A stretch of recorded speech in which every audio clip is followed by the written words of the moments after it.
And this is the point that we might also ask a little bit about imaging. So people will frequently come to us with imaging. The most common one that they're going to come with is an X-ray. And that X-ray will commonly show a plantar heel spur.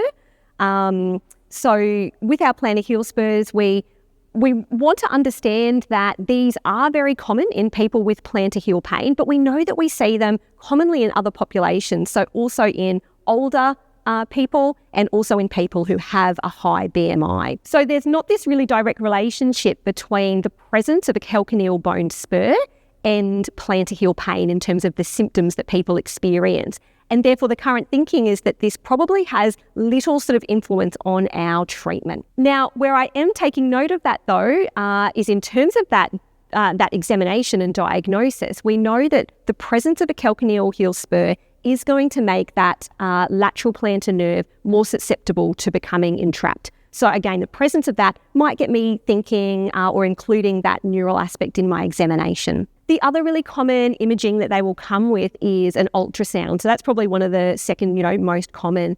Now that ultrasound might show thickening of our plantar fascia, might show some changes, so tissue changes in terms of the quality of the tissue.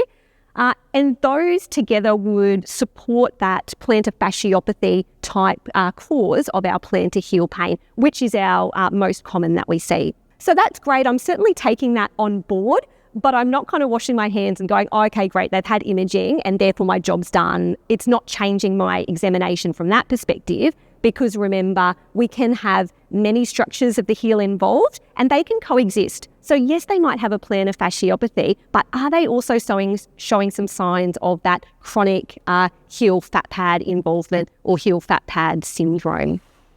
So think about your imaging, but certainly don't think that your job is necessarily done there.